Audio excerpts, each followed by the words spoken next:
You are listening to Scott H. Silverman's Happy Hour, a podcast released on the first 3 Wednesdays of the month.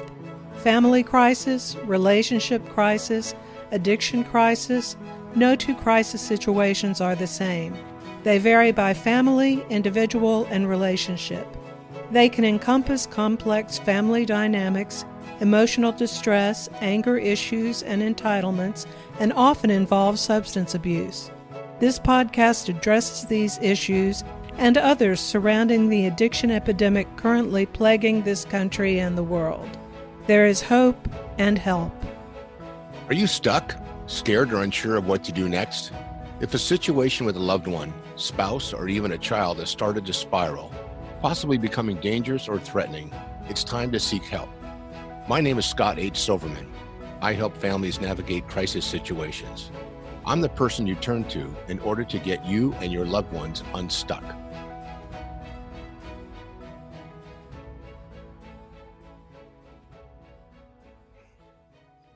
Welcome back to Scott H. Silverman's Happy Hour. This is Michael Glenn Moore. I'm Scott's co-host.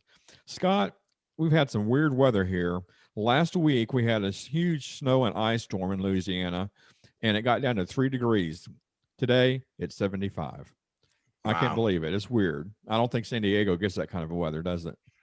No, we're about in the 70s today, and just thinking about Texas and what happened there for a couple of weeks. So, in some ways, you're probably pretty lucky. But I know you've been through some brutal weather in the last year or so where you're at. So, glad you're okay. Yeah, we were on a boil advisory for our water for the first time ever. I've never been through that, and if it would have been a breeze if other than that, there were a lot of people who didn't have power, and a lot of people who didn't have water at all. We at least had some water that, the taps were slow, but very glad to be past that and be back to normal now. So, and wasn't it Texas when they said, you maybe heard this, Aaron, where the 14 million people didn't have power? They told everyone, you must boil your water. And everyone's like, we don't have any power. How are we supposed to boil our water? That was kind of an interesting newscast when you think about it, because the catastrophic event that happened there to so many people so quickly was just really, it just knocked you over. It was unbelievable how many people. And now I just saw on the news today, everyone's running around trying to find pipes. Now they got water back on because they can't turn the water back on because pipes burst. So strange times we're living in, that's for sure. Yeah, it's a mess. Well, Scott, go ahead and introduce yourself and then talk about our guest. I will. Anyway, thanks, Michael. Anyway, I'm Scott H. Silverman. Welcome to Happy Hour. And for those of you who don't know, Happy Hour was crafted because that's where I spent my last 2 years doing the majority of my drinking was Happy Hour. And earlier, Aaron, when Michael was talking about Scott will take a few seconds to introduce you as a ex-tweaker, I can go 20 minutes in less than 14 seconds. So I'm just going to be real quick, give out my phone number and get right to you, my friend. So please call me, text me, 619-993-2738. And what I'm going to do for the rest of the month of March, if you hear this message, I'm offering 10 minutes of free coaching. So call me anywhere in the country if you want to. Let's talk about how we can help your family, your loved one, your friend, your cohort, or even your neighbor if they're giving you a hard time. I want to be a resource. 619-993-2738. Well, this is an exciting day. And clearly our guest is working undercover because last time I saw him, he didn't have a beard 3 weeks ago, and clearly borrowed a hat from his hat collection. Today, you're probably one of our biggest VIPs. And I only say that because the 17-page bio that was sent to me is incredible. So I skewed it down to a few things. Anyway, this is Aaron Taylor. Some of you probably recognize him immediately, but I'm going to read a couple things and then we're going to get right into some Q&A because and I asked him to submit some questions, which I do with all of our guests. I say, please give us 5 questions because I want to make sure that I'm asking people things that they want to share about. And his response was, no, I'm not going to give you 5 questions. And secondly, the reason is I've been asked everything, so ask me anything you want. So, but we're going to keep it clean because this is a family. This is a family network. So, who's Aaron Taylor? CBS sports analyst, Super Bowl champion. CBS sports analyst, College Football Hall of Fame inductee Aaron Taylor has a larger than life personality, but you can look at him and know that. But its roots may surprise you. The former Super Bowl champion credits his success to the principles of gratitude, service, and teamwork. And we're going to talk a little bit about that today, what that means. Aaron was a decorated offensive lineman at the University of Notre Dame from 1990 and 93. He got done with school early because he was smart, earning unanimous All-American honors both his junior and senior years. In his final season at South Bend, he won the prestigious Lombardi Award, annually given to the best interior lineman in the country. In an incredible culmination of his childhood dream, Aaron was drafted by the Green Bay Packers in the first round of the 1994 NFL draft and was a member of the Packers Super Bowl 31 championship team. I'm not good with Roman numerals. I got that right? 31? I was right. That was good. Okay, good. Thank God. I had to practice. I almost looked it up, but I know what it is. After 2 years stint with San Diego Chargers, Aaron was forced to retire due to injuries after the 1999 season. Behind the winning smile and accolades, Aaron finds meaning feels most alive when being of service or bringing value to others. And that's how he and I met. Shortly after retiring from the NFL, Aaron established the Aaron Taylor Impact Fund and recently co-founded the Foundation for Teamwork, dedicating to fostering the most essential aspect of all societal endeavors, which is teamwork. Now, one more quote I'm going to read, then I'm going to get to my questions. When I say that you're one, this is a quote from someone else. When I say that you're one of the best offensive linemen I've ever coached, this is an understatement. I also feel that you're one of the great leaders I had the opportunity to be around. Lou Holtz, former college football national championship coach. And this particular quote, when it came to me, was highlighted in yellow. You'll all see that. Anyway, impressive. But what's even more impressive, and a quick personal note, I met Aaron just a few weeks ago, a couple months ago, and he came and spoke to one of our groups and shared some of his experience, strength, and hope that I think was very powerful. And it was so good. And actually, let me back up. He was invited to speak. Then he bailed on us at the last minute. I'm sure he had some legitimate reason. We didn't query him because we knew how hard it was to, he probably had to go and watch his beard grow in the other room. Anyway, so he didn't throw us under the bus. He goes, I have a substitute that will come in and I think do a wonderful job. And he brought his lovely wife in to speak to us, who is a world championship sand volleyball player. And she was awesome. And we wanted to make sure that he felt a little guilty. So I followed up and thanked her and thanked him. And I said, look, you can't just leave us hanging. So he came back and spoke to the group. And I thought, well, if this guy's not going to say no, I'm going to invite him on the happy hour. So thank you so much, Aaron, for taking the time today and being with us. So, I could ask, I'm going to ask you a couple questions, but I think what I'd like you to do is whatever's on your mind today, knowing that our audience, changes week to week, and Mike's responsible for pushing it out on social media, but what would you want people to know about you that might be relevant to, the platform that we're on today, but more importantly, what message that would you give families? Because obviously as an inspirational speaker, someone who's been through his own stuff and obviously sat on one of the highest levels of exposure from a positive standpoint internationally in the NFL, which young people want to be like all the time. And I remember hearing the percentages of how many people actually really start practicing young and what percent actually get to a professional sport like yours. So please tell us what it is we want to know, we need to know, and you want to share about you. Well, it's one of the things I learned early on in the rooms of recovery, and that's don't give up before the miracle occurs. When I look back on my life before I even had a drug or alcohol in my system, that was a theme that served me well and didn't serve me well at times. We talked about when I was on your meeting, being a DNF student as a freshman and sophomore in high school and getting kicked out of the house and going nowhere really quickly. And what turned it around was the sport of football. And as soon as I was able to channel my energy and my focus towards something that mattered to me, lo and behold, my circumstances around me and my opportunities started to improve. So there was a critical moment, and I shared this with you guys on the call, where I had that first football practice and I had been dog cussed, man. It was one of those, quintessential Hallmark TV made for television type moments where the coach is just berating the player and my confidence was shot. But as I sat there on the edge of my bed contemplating what I was going to do, I decided through a prompt from my mom that what I wanted was worth the price that I might have to be willing to pay for it. So from there, you guys heard the accolades that took place and transpired on the football field. But behind that, what you don't read in my Wikipedia page or the voluminous bio that I sent Scott was the backstory and how much struggle was there, how much I battled my self-esteem and winning the Lombardi Award and sitting up on the dais and scared to death that somebody in the back of the room was going to stand up and say, hey, I remember the second series, the Michigan State game, your junior year, you suck.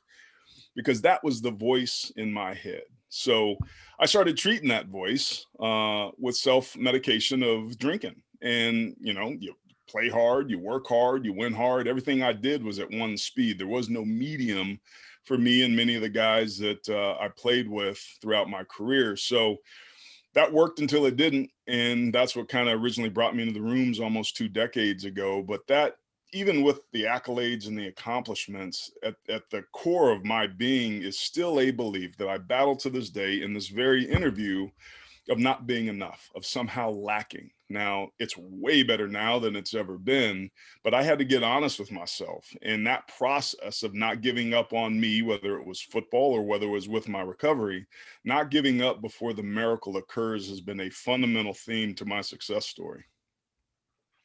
You know, and we don't judge you here. So, and whatever people are seeing, they're seeing. Yes, for you the do. first You just don't say it out loud, Scott. Come on. Well, no, we don't do it publicly. You're absolutely right. But when we get a chance, you know, we have a thing in the Jewish faith. It's Yiddish. It's called lashon horing, and that means to gossip.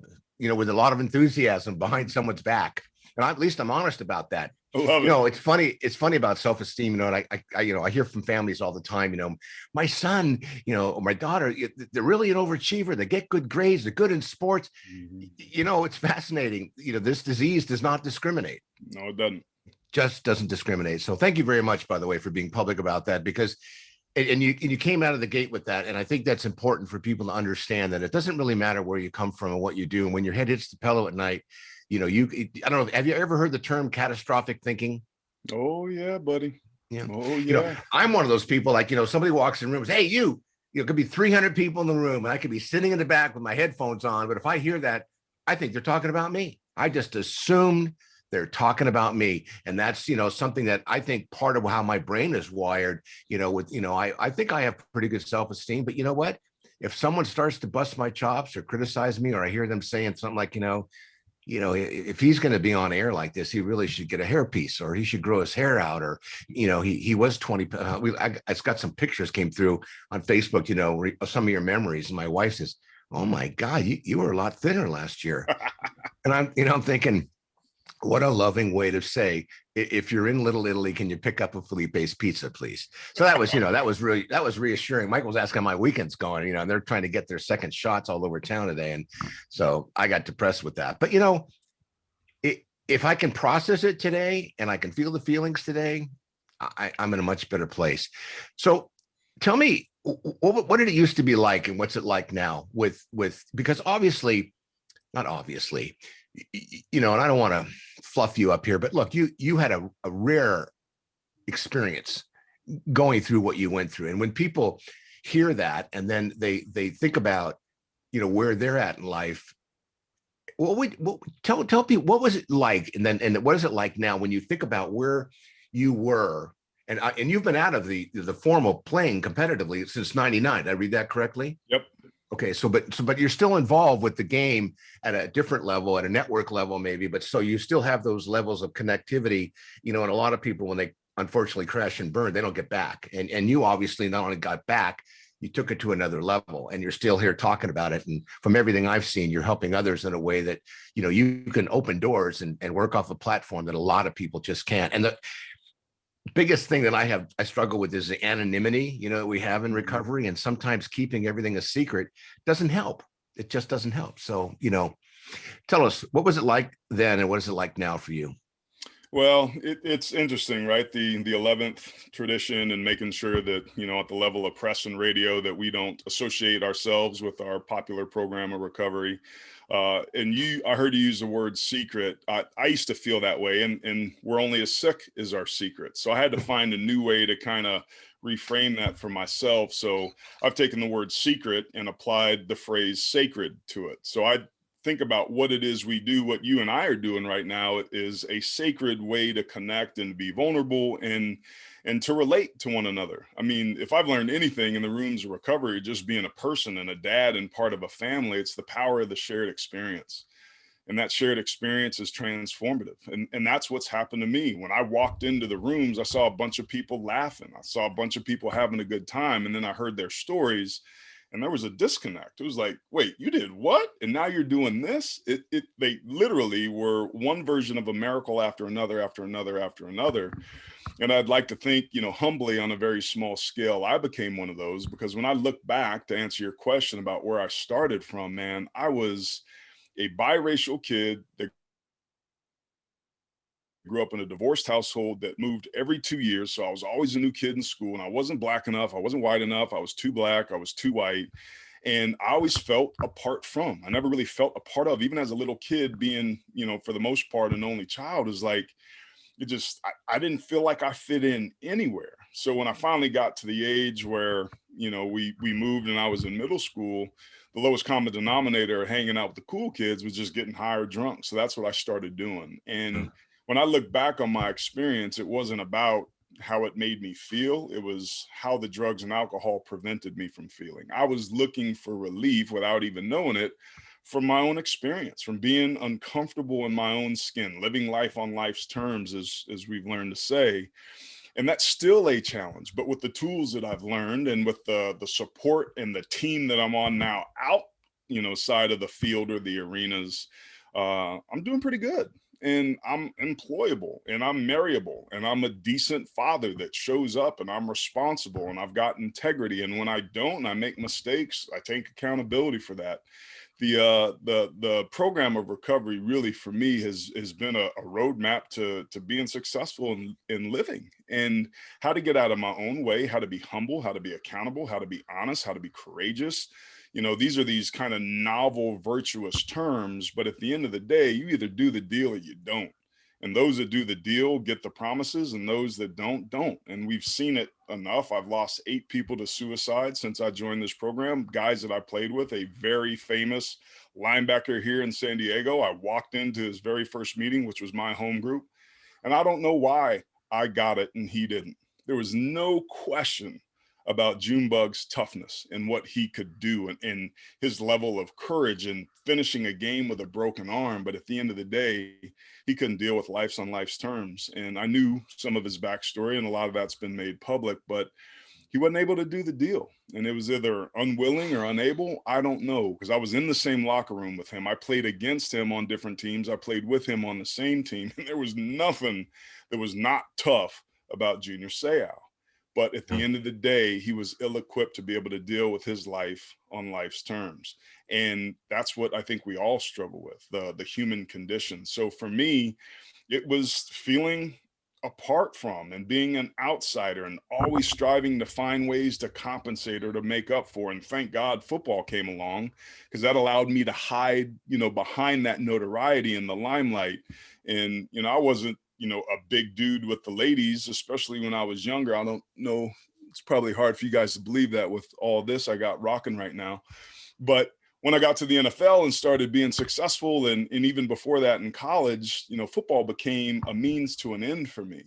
And that end was feeling good about myself with what I call circumferential validation. So I think at a very early age, man, I felt like there was something intrinsically wrong or different or missing from me. And my whole life, including today, is a journey to try to fill those things and fill that void back up with love and nurturing and self-respect and boundaries and some of those things that cause us heartache or grief or are challenging. But at the end of the day, it's hard work either way. And I found that this work that I've been able to do has been more than worth it. And anybody that's watching this, the family members, somebody that's maybe struggling with drugs or alcohol themselves, man, don't give up before the miracle occurs. Give yourself a chance. There is a way out of the darkness. You, Michael, there are thousands across the world of people that were hopeless cases that walked in one day and walked out a different person the next day or later on that afternoon. It's unbelievable, this gift we've been given. And now I go from I had to go to AA, or excuse me, I had to go to rooms of recovery, or then it became a choice where I choose to go to meetings or not. And now I look at it where I get to. And when we can go from have to choose to get to, that's when we have the breakthrough. And that's really where I feel like, as I, round second base in my life, as I'm almost 50, that I'm finally starting to get just a little bit of what it takes to be okay and feel comfortable with who I am, and not have to embellish that or not try to demean it, but just to allow it. So a question I get asked by families all the time is, I don't know what to do with them or her or significant other. So tell us quickly, if you only had 30 seconds left on a call with somebody, and a family is listening to this, and they're sneaking in to listen to this and watch this, what would be the highest and best couple of points you'd tell a mom about her son or daughter, or about a husband about his wife, or a wife about a husband or a significant other? What would be the highest and best practice or information? And I know as a motivational speaker, you probably bring inspirational things all the time, but people love nuggets, and most people want the easier, softer way. They want a quick fix. And I can't tell you how many times I've heard a family say to me, can't you just come get them? No, I can't. Yes, I could, but take them where? And then what are they going to do after that? So part of my intervention with families is educating the family as to what their role is going to be. So what would you tell families that are listening to you when they hear this about the highest and best suggestions or pointing in a direction, or the highest, best experience that you've had or nugget you might share with them? And that's challenging. I mean, I think the honest answer would be go to Al-Anon, go to a place where you can learn about what it's like to deal with those challenges with a loved one. And at the end of the day, man, the reality is, and I'm a parent, I've got a 10, a 12, and a 4. We're powerless. We're powerless over people, places, and things. And you can love them and support them and buy them enough stuff and do for them all you want. But at the end of the day, it wasn't until I walked into that meeting and I was ready and I was done, I was sick and tired of feeling sick and tired, that my bottom occurred. And at the end of the day, that's what it's going to take for, little Timmy or little Julie or whoever the kid is, or the teenager or the loved one or the coworker. We're powerless over other people. And the best thing that you can do is continue to love them with firm boundaries, to set the context straight, and to offer them the support and help, but to love with detachment, so that they're not the anchor that brings you down as you hold it, as it takes them all the way down. And that's really difficult to do if you're a parent and you're watching your child flounder. And it's easy for me to sit on this side of the camera and say those sort of things, but having had that with friends where I was powerless over what they did, I know that there's nothing I could have said or have done any differently that might have made the difference. We all have our own walk to walk. It's not up to us. It's up to our higher power and what he says. And that's a really difficult thing when we're watching people that we love start to perish. But the number one thing is make sure you're taking care of yourself. Make sure that you're in a good place. Love them with detachment and firm boundaries, and reach out and search some help and talk to other people and parents and people like you, Scott, that can help to guide them and navigate what can be a difficult journey, but one that can and does quite often have a happy ending. Yeah. Well, that was actually the answer I was seeking. Please call Scott, because I'm not taking your call right now. I got to handle my own kids. I can't imagine that. My wife and I have been so grateful this last year, thinking about not having young kids during this environment with school changing and the restrictions going on, and, doing everything virtually. So, but I think that's a good answer. But tell me real quick, your thoughts on, because a lot of people seem to still, with the stigma out there, is it a disease? Is it not a disease? What has your experience been with, having that conversation with people around this issue of substance use disorders, addiction, compulsive obsessive behavior? Do you believe it's a disease? And is that your thinking, or what are your thoughts? It's obviously a disease as far as I'm concerned, and how you define that, I think we could sit here and argue about. And I think that's really at the heart of what you bring up there. At the very least, it's a dis-ease. It's the opposite of being at ease. It's that disruption inside, for me, at a very fundamental level, was the issue. But as I watched my grandfather and my father and myself and one of my children who eats so fast he's sometimes out of breath, as I watched the lineage there's something inside that makes me understand and believe that this is a hereditary deal that gets passed on. As I understand it, right, as we process alcohol, it's a metabolic process, right? We put something in our mouth, our body recognizes what it is, it sends the right chemicals, and it starts to break it down. When that substance happens to be alcohol for me, there's some process, and I know just enough to tell you folks at home a little bit It's wrong. in the brain, yeah. It's acetaldehyde, acetone, and in this whole chemical process, and then it sits in our stomach. And I believe that it's the acetone that sits there at an appreciable time, that in and of itself sends a signal to my brain that says, have another. Now, the average person can process 1 ounce of alcohol per hour. That's where we get the blood alcohol level, if you will. So that's a very broad general brush. For people like me, it takes me a little bit longer. So because that alcohol sits in my stomach a little bit longer and I get a signal to have one more, I take another one. So now I've got most of the acetone or acetaldehyde in my stomach from the first drink, all of the second, and that signal becomes stronger. Then that signal becomes stronger. And before I know it, I'm drinking 14, 15 drinks till I'm blacking out. And that's where the phrase, one is too many, 1,000's never enough. It becomes a stronger compulsion for me. And I remember when I would drink and I'd look at somebody and I'd be out at dinner and they would get up and pay their check and there'd be half a glass of wine left. I'd think about, like, what are they doing? Like, why would they not drink that? That's like $8.75 worth of wine. And I'd have these whole conversations. I'll be honest, there's part of me that still, if I'm not careful, I still do it. And those are what we call normies, right? Like the people that can drink like gentlemen and ladies that can process the alcohol. I can't do that. I believe that my grandfather couldn't do that. I believe that my father can't do it. And that from that standpoint, it is a disease that I can't metabolize my alcohol as well or as quickly as other people. And because of that, the only way that I can not drink is by not drinking. I can't have just a little bit, because the second it hits my body, it's an allergic reaction that starts this chain reaction. And if I was, like, I've been sober 20 years, right? So if I was allergic to fish and my throat would close off if I had fish, I could not eat fish for 2 decades and be like, you know what, let me try a fillet of fish from McDonald's. That looks good. I've been off fish for 20 years. Let me see how this goes. Whoop. Well, the same thing is true for my allergy with alcohol, I believe. So I'm giving you my definition. What I've come to believe and understand is what goes on with me. So the only solution for me to prevent that allergy is just like the person with fish. It has to be abstinence. I don't have the luxury of just having a glass of wine during happy hour at the end of the day. I can't do it. So this is where it gets interesting and sexy for me, because there's this other component, which is the mental obsession, the depression, the anxiety, the lack of self-worth, this hole that wants relief. And my brain convinces me, oh man, maybe you should have a drink. And when I combine the mental obsession with the physical allergy, boom, that's when you get me at my bottom, which was the alcoholic. So yes, the simple answer is yes, I believe that this is a disease that I have. It stems from my inability to process alcohol, but the culprit isn't the alcohol itself. It's the problems that I was using the alcohol to treat. And that's why it's so hard for us to walk into the rooms the first time, because none of us want to look at any of that stuff. No, that's absolutely true.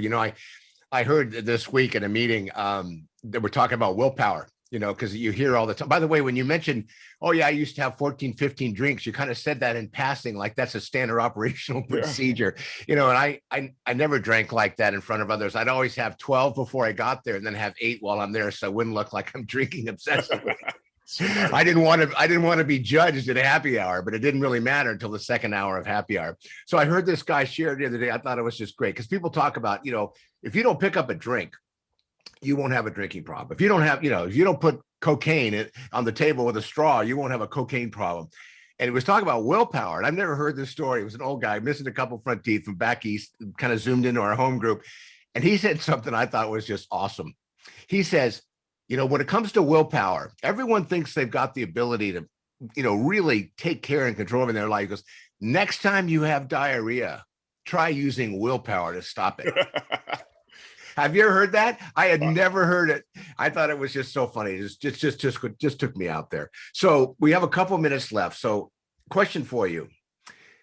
which is what I'm supposed to do, is ask you questions. If you had a magic wand, what would you want to do with it? Oh, man. And you intentionally are asking that extremely broadly to make it even more difficult. It's a phenomenal question. Let me remind you, you had a choice to guide me on the questions you want. So you can't object. Fair enough. Fair enough. Man, it's global. Anywhere you want to go with that. If you had a magic wand, what would you do right now with it? I think I would wave the wand and have people understand on a fundamental level that this isn't a zero-sum game, that if you have one, I have one less. And for me, Scott, this stems from the summer of social and racial injustice that we saw this summer, that it bubbled up to the surface, but has been going on for quite some time. I think one of the commonalities of our human condition, if you will, is the fear of losing what we have or not getting what we want. We talk about that a lot in the rooms, how that drives a lot of our decision making. But what would happen if we lived in a world where the assumption was we would always have enough of what we needed? Enough time, enough money, enough resources, enough love, enough of anything. And when I look back on my own life and I look around worldwide, it's this fight for this seemingly finite amount of stuff that really is at the base and the root of so many problems.